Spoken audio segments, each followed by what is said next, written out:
about the stakes here in this election. So I start running, and obviously the first thing that we got hit with was our cronies, the media. And what I found amazing about the media is two things. One is the lack of intellectual curiosity. So we have potentially, and what people, a lot of people, including people in the media, have referred to as the most interesting congressional race in the country, right here, right in our backyard, right? So that's the one we're in. It's a special election. It stands out. It's by itself, and we've got a candidate who is as establishment as it gets, backed by all the establishment Democrats, and hiding in a wine cave, and conducting her campaign from there. And like Hillary didn't go to Wisconsin and Michigan, my opponent Christy refuses to go anywhere in the district. I probably at this point have been in the Antelope Valley, which is half the district, more than she has. And so, and she doesn't represent the Antelope Valley. She's a state assemblywoman in the lower half of the district. And so she almost never goes to the Antelope Valley. And she's doing that, but it's an interesting contrast. To me, I am what, the media would describe me as a wild-eyed progressive. Well, they would have described me that way until I started running, and then of course I became a right-winger immediately. It's funny how that works. But anyway, so it's, you could frame it as Hillary versus Bernie 2.0, right? But this time we win.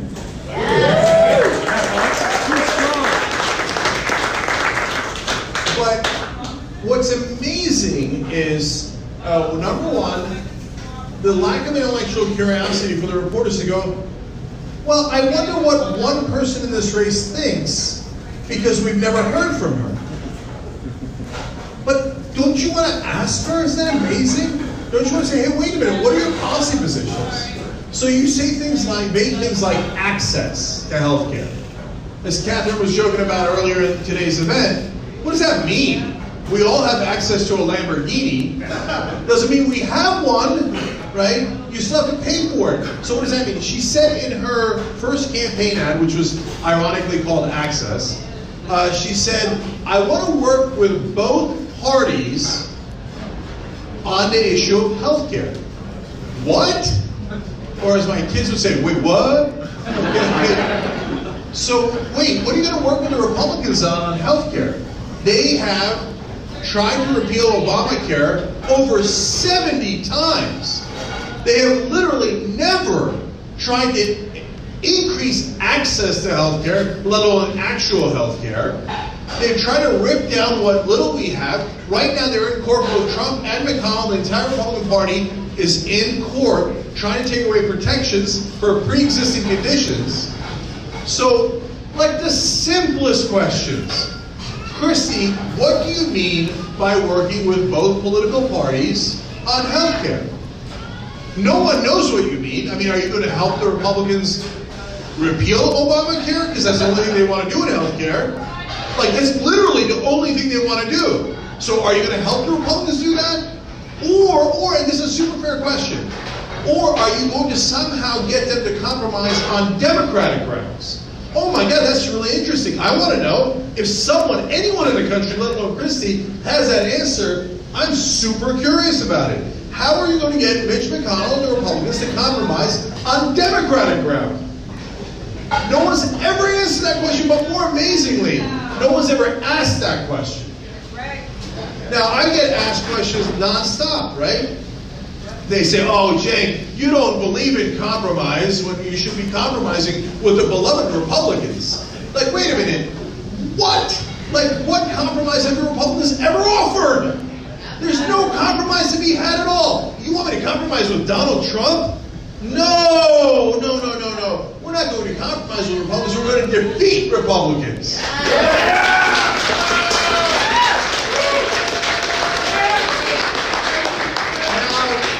Now, when I say that, that's an anathema to corporate Democrats.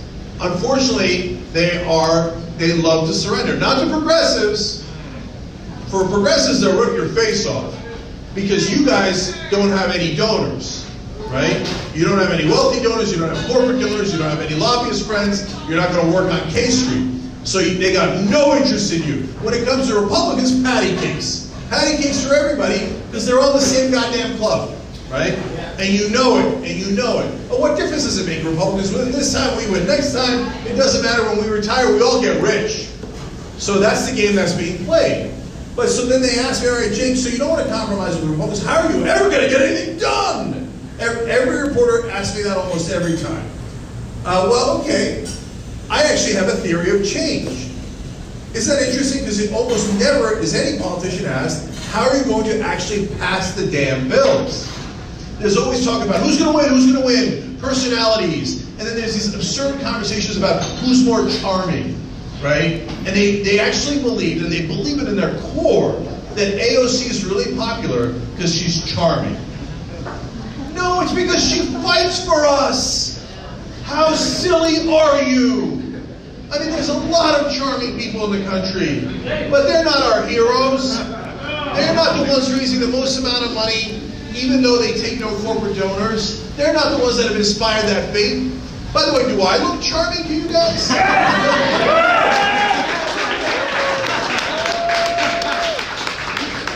So, no, it's because of the substance. And you should ask, okay, what is that theory of change? So I'll tell you what it is.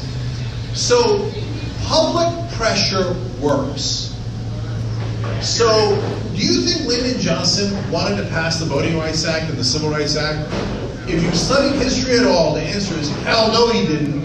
He had no interest in that at all. He gets credit for it now because he was a president who pressured other Democrats into passing it. And he deserves credit for that. But in the beginning, he didn't want to do it at all. What happened? Martin Luther King happened. But by the way, also Malcolm X happened.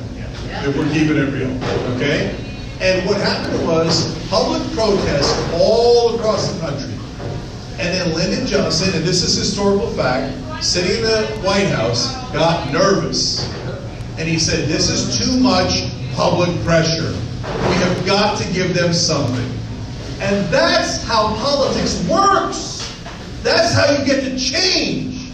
Suffragette movement. I mean, they say now, oh, progressives winning is impossible, even though we've done it over and over again. They keep saying it's impossible, right? I think maybe they misunderstand what that word means. And I feel like I'm at a Princess Bride here.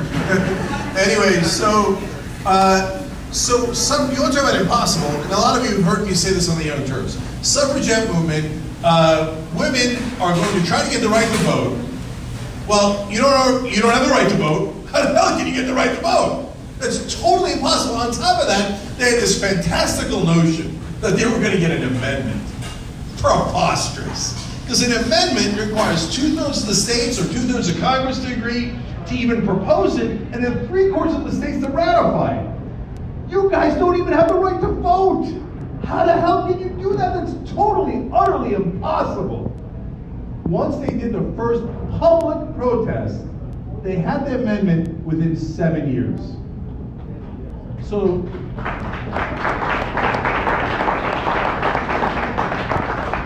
it is a stone cold fact of politics that if you want change, you must create public pressure. So I'm going to come back to that in a second. So meanwhile, I've answered my theory of change as to how I'm going to get change. We're going to defeat Republicans. We're going to take the House and the Senate, which we're this close to doing. We're going to take the presidency, which we're this close to doing, right? And then, first of all, we end the filibuster. We don't need Republicans at all. So, period. We don't need them. You say, oh, well, you know what? You should be nice to them anyway. No, sorry. I don't remember them being nice to us. Anybody remember that? Yeah. All right, now when Obama wanted to appoint a Supreme Court justice, do you remember them being nice to us? Do you remember them compromising with us? Okay, so here's the compromise I got for them. A kick in the ass, okay?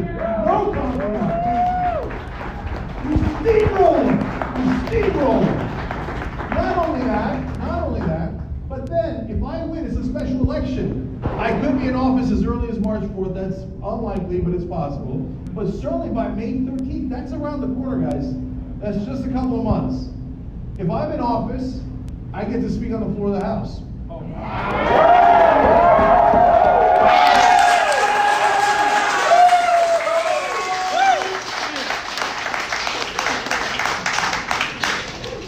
So,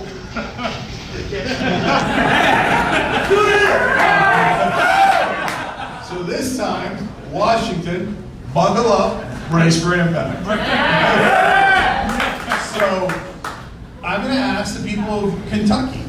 I said, wait a minute, you got elected in the 25th district, you're from California, what are we talking about Kentucky then? Okay, I'm going to ask the people of Kentucky, hey, over 90% of you want federal background checks. The conventional wisdom is, oh, you know, Kentucky's a really red state, and they, oh my God, Second Amendment, etc. Now, they care about the Second Amendment. They have different views on gun control than I do. But over 90% of the people in Kentucky want federal background checks. So I'm going to ask them, why does your senator block the wishes of over 90% of you? It's almost as if he doesn't serve you. Gee, I wonder who he serves instead. Could it be his donors? Could it be the $1.2 million in bribes he took from the NRA? And then, second question I got. House passed $15 minimum wage, so credit where credit is due, great job, okay, thrilled with that. I can't wait to give the Democratic leadership more credit the minute they deserve it, right? And that's how it works. And when they do something great, we're going to applaud them, we're going to be fans of them, okay? So they passed $15 minimum wage finally, great. Went over to the Senate, and Mitch McConnell killed it. Now remember, when Claire McCaskill lost in Missouri, and Joe Donnelly lost in Indiana, there was ballot measures in Missouri and Arkansas, okay? So not in Indiana, but in those two states, but including Missouri where McCaskill lost.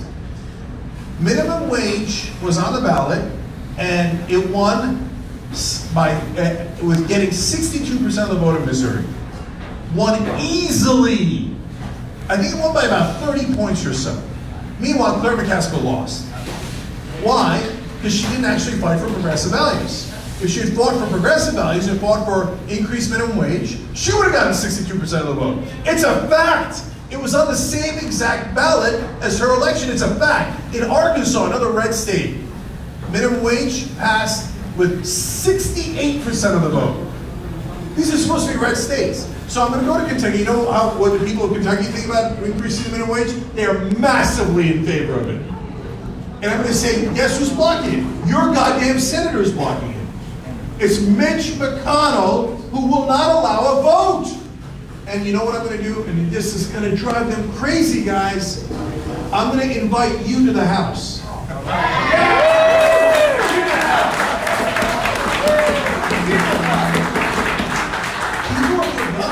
People have forgotten, but it's actually our house. You know, the citizens are allowed in anytime you want. Except the place is swarming with lobbyists, and none of the politicians ever invite you guys. Now, they're supposed to represent you, but the last thing they want is for you to be watching what they're doing. Well, this is why they can't stand me. Because I'm going to open the door behind me, and I'm going to say, come on in. I want you to watch. Okay? I want you to watch when I speak, but I also want you to watch when the others speak. When the Republicans speak, when the corporate Democrats speak, and I want them to know we're watching. Because it's our government, it's not theirs. I'll do one fun chant, even though Ben's left. Whose house? Our house! Whose house? Our house! Whose house? Our house! That's right, we're going to do that chant in the House of Representatives.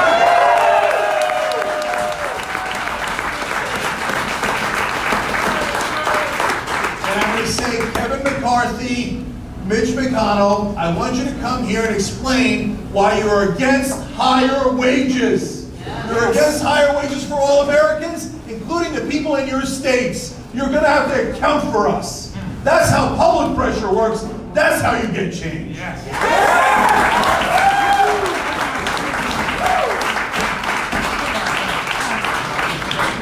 Jake2020.com. So, now,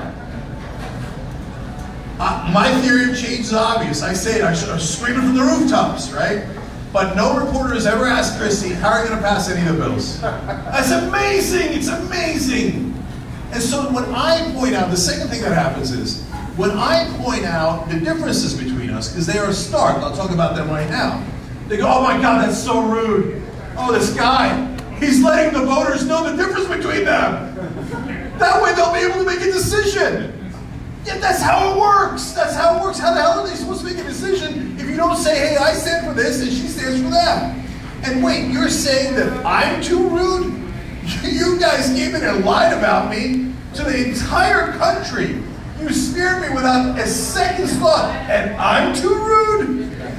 Right, you'll ask me the toughest questions in the world, half of them totally unfair. You won't ask my opponent a single question, and I'm too rude?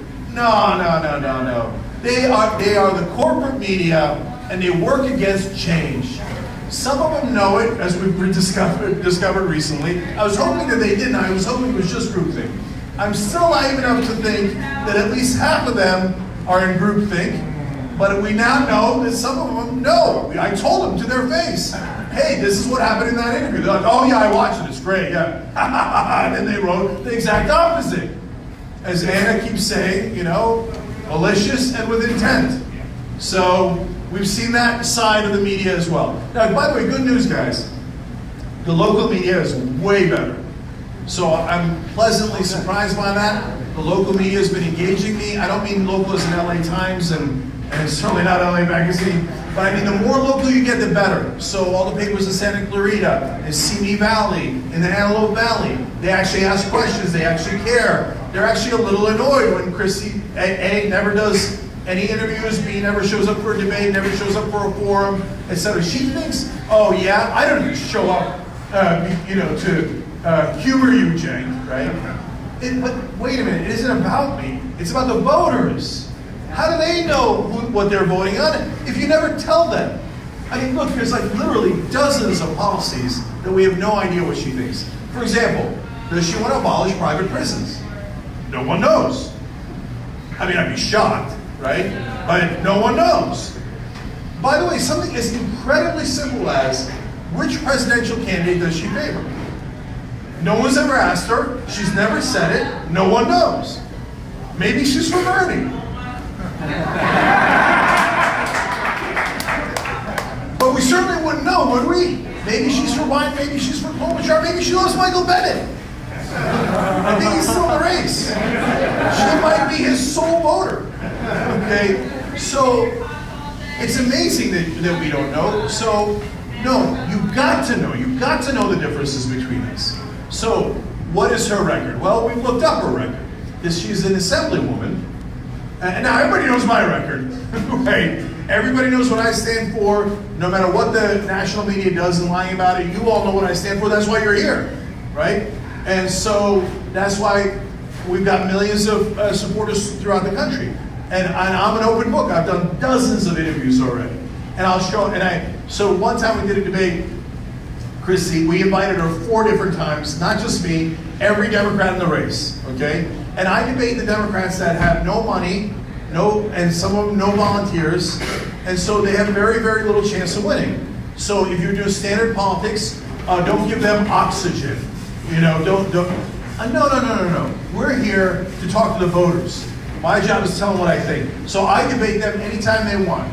So the 4 of us went and asked her 4 different times, where would you like to have the debate? And every time, no answer except one snarky tweet. Later she pretended that we didn't ask her. We're like, you kind of tweeted about it, right?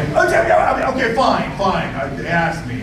But so we scheduled it, and then she said, I'm doing the people's business up in Sacramento. I can't come. I said, okay, great. Anytime, any place. Anytime, any place. No, I still can't come. Oh, so you don't want to debate, and you don't want to talk about your policies, and you don't want to address the voters. So that leaves it to me to tell you what she stands for, because I looked at her votes. Now, the Courage California talks to 100 different Democratic and progressive groups, wonderful activist groups like Color of Change, some of the best activists in the country, got Glenn Beck fired, Bill O'Reilly fired, represent people of color. So there's a lot of minority groups that are in, that Color of Change asks. There's a lot of unions that they ask, and then they gather up all their votes and they give them a grade.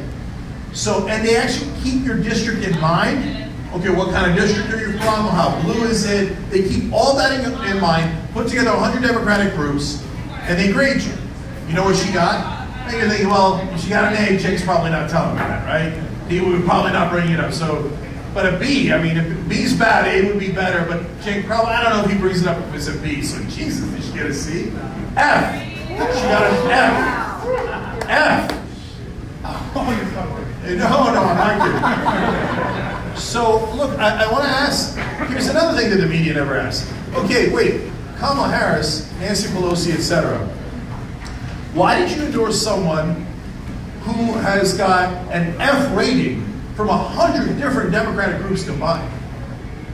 What, so wait, are you a Democrat? You care about policy at all?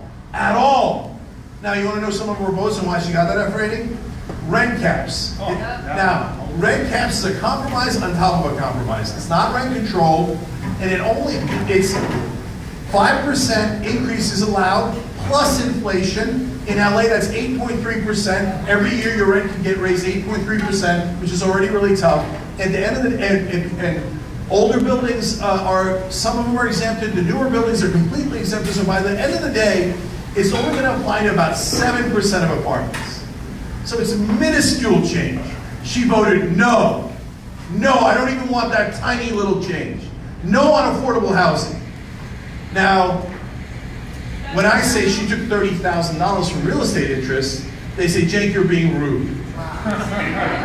What I think is a lot more rude is taking $30,000 from real estate interests.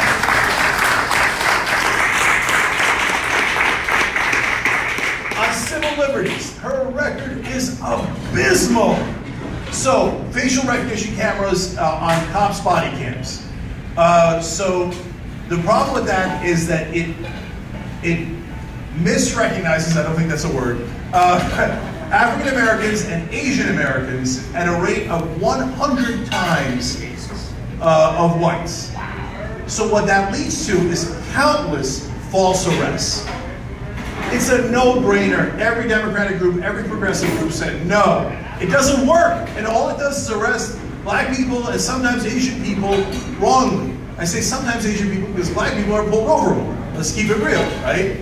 So she voted, yeah, I want the facial recognition anyway. I don't care. I don't care that it does that to minorities. I want it anyway. These are all votes against the Democratic Party, by the way. Okay? So people on parole, she said, don't let them vote. Then she put out a tweet yesterday about, hey, it's so important to vote. Well, I wish you voted that way, right? They're already on parole. She said, no, I don't want them voting. And then people who were convicted of felonies who are now served their time, they're out, everything's good. She says, don't let them serve on juries. I mean, it's abysmal. She backed Jackie Lacey. She didn't get an endorsement back. She endorsed out of nowhere the LADA Jackie Lacey. Jackie Lacey put 23 people on death row, even though California's got a moratorium on the death row. She's like, I don't care, I'm putting them on death row anyway. You know how many of them were people of color? 23. 23 out of 23. There was 400 police shootings while Jackie Lacey's been the DA. She only prosecuted 1 out of 400. And the person she prosecuted was a person of color. So Black Lives Matter and ACLU say Jackie Lacey's record is abysmal. She even took money from Ed Buck, the rich Democratic donor that has now killed, what is it, 2 or 3, I think, African American members of the LGBT community, brings them in, he overdrugs them, etc. After he killed the first victim, Jackie Lacey took money from him anyway. Not only did she not prosecute him, she took a donation from him. And Christy looks at that record and goes, that's my girl. And Christy endorsed her, didn't even get an endorsement back. Her record is abysmal. And by the way, if you're Nancy Pelosi, Gavin Newsom, and whoever you are, why the hell did you endorse this woman? Do you agree with her? Do you agree with her views? Agreeing with Jackie Lacey. Do you agree with her votes? Apparently you do. I hear that if you endorse someone, you agree with them 100%. That's what I hear. Isn't it amazing that the media is outraged about what I might have said 19 years ago, and that Bernie Sanders is guilty because of what I said 2 decades ago? But Nancy Pelosi is not guilty for what Christy has actually done, even though she has endorsed it. Now, look, guys, I know this is a little depressing, that the national media is horrific. It turns out Noam Chomsky was right. They're not doing news, they're manufacturing consent. But we've got people. We've got people, okay? And we're going to get past it. So now you know her record on that. I can keep going. I'll give you one last one on our voting record, because I can literally keep you here all day with how bad that. I mean, the F gets you a lot of bad votes, dozens of bad votes, okay? Voting with Republicans over and over again. One last one. She said that undocumented immigrants should not get Medi-Cal. So now wait a minute though. First of all, that reinforces the Republican framing that undocumented immigrants take more out of the system than they put in. That's just not true. They pay more taxes into the system than services that they take out. Second of all, they're already here. What do you want them to do? So yeah, they can go to the emergency room, which by the way is more expensive. So they should go to Medi-Cal. They should be on Medi-Cal so they don't have to go to the emergency room and cost more. But what if they get cancer? What if their kid gets cancer? On the left, what the fuck are you? So, Jesus, man. By the way, though, they can't take the mic away from you if it's on the floor of the House.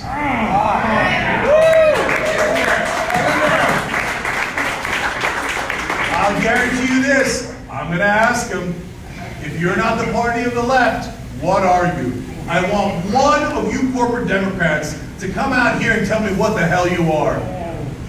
Okay, so this Democratic Party is not supposed to be the party of corporations. That's the Republican Party. We're supposed to be the party of the left, the party of the average worker, the average American, the party of progressives. And that's what we're going to be again. So they're saying, oh, I'm worried you're going to take over the party. You should be worried. You should be worried. We are going to take over the party. You know why? Because it's our party.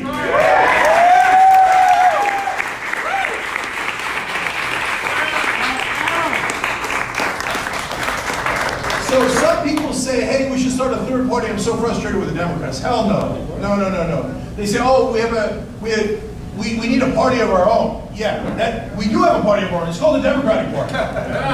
We started a whole party to be on the party of the left, right? So FDR is actually, I've looked at his policies, more progressive than I am. People forget that, right? So the reality is that the promises that he made for what are human rights right now, they're to the left of Bernie Sanders, and he'd be drummed out of this party. And they say, FDR, you don't know what the Democratic Party stands for. You know, what are you doing, FDR, trying to take over the Democratic Party and try to make it the party of the left? Yes, that was the point. So, those are the stark differences between me and my opponent in this race. Now, finally, let's come to two things here. What are the stakes for the country, and what happens on March 3rd and after March 3rd? So, guys, in this room, we've got the most dangerous thing in America. Hope. Man, they're scared of that. If we have hope, it's going to spread like wildfire. Now, let me paint a picture for you guys about the night of March 3rd. Right now, Bernie Sanders is leading in Iowa.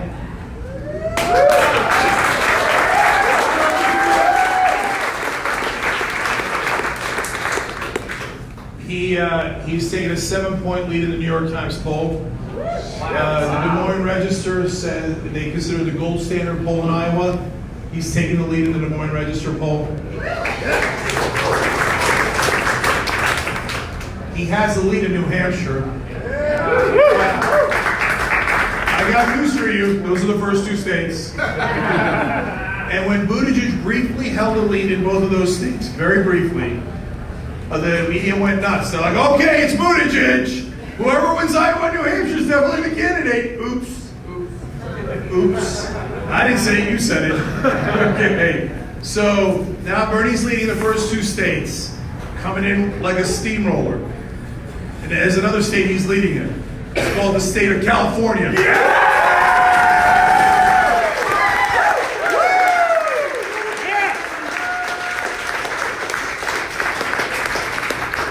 If we were our own country, we would be the 5th largest economy in the world. California is a powerhouse. So Republicans say stupid things like, oh, real America is only the red states. Oh, the coasts don't count. Hilarious. Okay, first of all, the blue states pay a lot more into the government than the red states do. Second of all, California is rocking the world. We're #1 in so many different categories. They're like, oh, you guys don't know how to govern. Really? Then why do we have the most kick-ass state in the whole country? Why have you? Now here's what other Democrats will say, oh, don't offend people, don't offend people. Hey, you offend us all the time. Bill O'Reilly said they should take out the Coit Tower in San Francisco. He encouraged the terrorists to do that, okay? So they say, oh, Massachusetts doesn't count, California doesn't count, etc. I got news for you, the largest state in the union counts, right? And so, then fair play. Well, Republicans run Mississippi and Alabama. Well, how come Mississippi and Alabama are at the very, very, very bottom in every ranking? Because Republicans drive things into the ground. They don't know how to govern a damn thing. And you have ruined your own states, and we're not going to let you do that to the whole country. So now, if Bernie wins California, March 3rd is Super Tuesday. It's Super Tuesday. So if he wins New Hampshire and Iowa, and then he wins Super Tuesday, including the state of California, it's over. It's over. We win.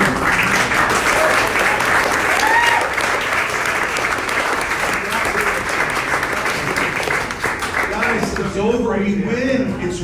Look, I know for my whole life, probably for your whole life, I'm older than probably almost all of you, so definitely for all your whole life, okay?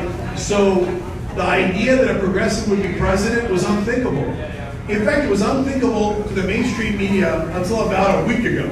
Right? And then they looked at the polls and they're like, oh no, Bernie's coming. And they threw a couple of smears at him.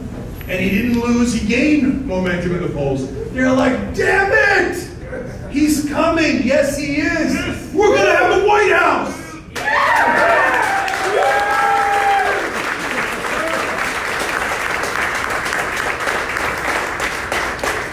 Alright, but there's 2 other elections on March 3rd that are really important. They're congressional elections.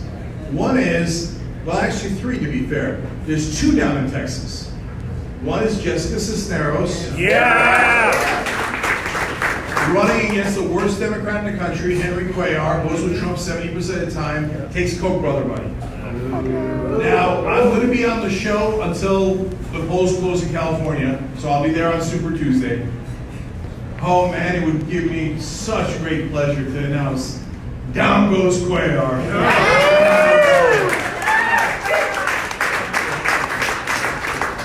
Mike Siegel is also in Texas. Okay, Mike Siegel is a wonderful progressive. And in fact, we're going to do a People's Fundraiser Forum very soon, so check that out. Check out my social media feeds. He's going to be here in LA. We're going to do it together. Progressives have to help each other. Okay?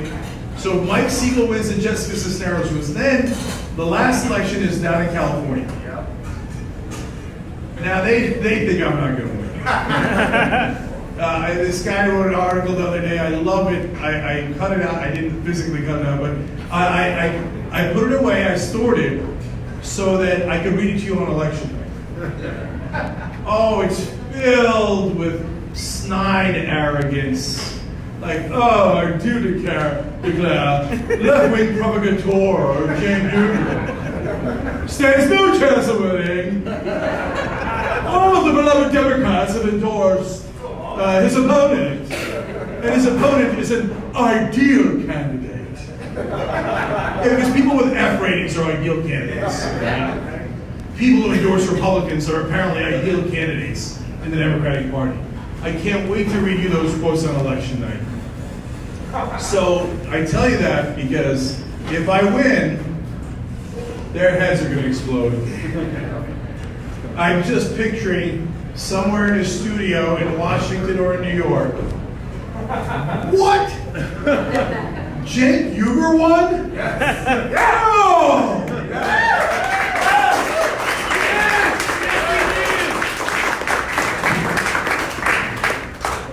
Guys, if I win, Jessica wins, Mike Siegel wins, and Bernie wins that night, my God, we've lit the country on fire.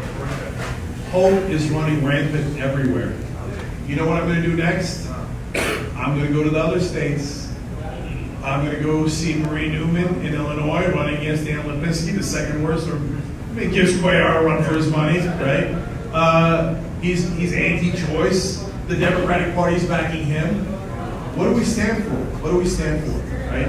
Well, I'm going to let everybody in the country know this guy is anti-choice. He's a Republican. He's a Republican through and through, and I like Marie Newman, okay? I'm going to go help Jamal Bowman in New York. I'm going to go help Kara Eastman in Nebraska. Okay, the Republicans, once they cross the bridge, they burn it. Not me, not us. Because this isn't about me, this is about the movement. If we win, but we don't pass bills, we haven't done a damn thing. If you pass the bills, you change people's lives. If you didn't pass the bills and you didn't change people's lives, you haven't done anything. So I'm going to go and I'm going to help every other progressive, and they're going to say, hey, Jake, don't do that. They're running against our beloved incumbents. Those are your colleagues now. They ain't my colleagues. Okay, I don't represent them. I represent you.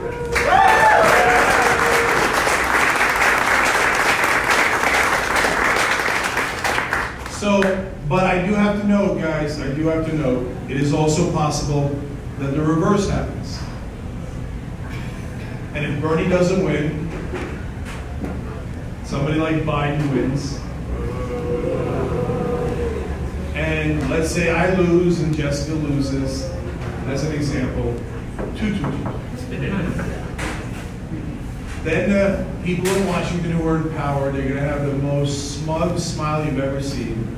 They say, we told you, you shouldn't have hope. We told you, you shouldn't believe in the people. You should believe in lobbyists. You should believe in corporate contributions. We told you you didn't have a chance. And we're back in the wilderness. So understand that everything is on the line. Everything. Everything we've ever fought for, everything we care about, everything we want to accomplish. And there's only 5 weeks left. 5 weeks of fury. Okay, we got to give them everything we got. So if you volunteer for me, amazing. All of you out there, check2020.com. But if you're in Texas, please help Mike Siegel. Please help Jessica Cisneros. We'll help everyone else as soon as March 3rd is over. If you're out there all across the country, you got to help Bernie now. This is do or die. We got Iowa, we got New Hampshire, we got South Carolina, Nevada, and Super Tuesday. It's 5 weeks. The whole country rides on 5 weeks. And guys, if we win, you got to stay with me, okay? Because it isn't about, hey, I get to be a congressman. Somebody told me, I said, so why is Christy running? If she doesn't believe in any Democratic ideas. Her first quasi-ad, the one before the ad going on TV, was about how she believes in fire departments. Ooh. How very, very bold. Is there a big anti-fire department vote I hadn't realized? So obviously she doesn't care about any policies. So I asked around and the people that knew her, why is she running? And one of them told me, she's wanted to be a congresswoman since she was 17. It's all about her. But for us, it's about us. Okay, it's about all of us. So even if we win and we get that glorious night on March 3rd, you got to stay with me. You got to come to the House with me. You got to keep an eyeful watch. You got to do protests with me. We got to go across the country, state by state, and we got to help our fellow man and our fellow women, and we got to help our fellow progressives. If we all win together and we put another half a dozen or maybe even more Justice Democrats in, we're going to get them running scared. We're going to get them running scared. I'll leave you on this. So they say, hey, Cenk, if you go into Congress, you can't talk like this, right? And then, once they asked AOC if she was making a list of people who are voting the wrong way in the Democratic Party, and she's a nice person. She's a very, very nice person. So she said, no, I'm not. Okay. If they ask me, what do you think I'm going to say?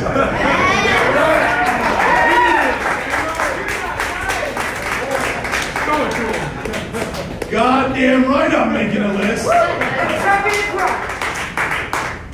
That's right. I'm Mother effing Santa Claus. Making a list of who's naughty and who's nice. Checking it twice. So, and yes, if you vote the wrong way on Medicare for All, we will come for you. Yes. And we just showed you we know how to win. We just showed you that progressives can win anywhere and that people power works. Go ahead. I dare you to vote against Medicare for All. I dare you. It'll be the last goddamn vote you have.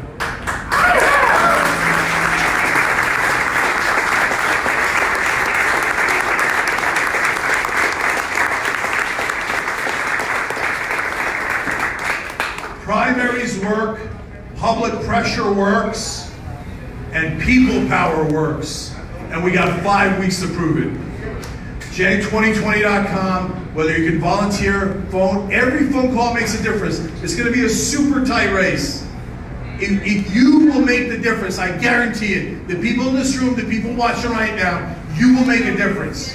And if I win, you win. You did that. You did that. I don't have any secret donors or lobbyists, right? I don't have any secret corporations behind me. You did that. It's your victory, right? It's your seat. It's the people's seat. And every phone call makes a difference, every door knock makes a difference, and every dollar makes a difference. Let's show them what we got. Let's win on March 3rd. Take our party back, our country back, and our democracy back.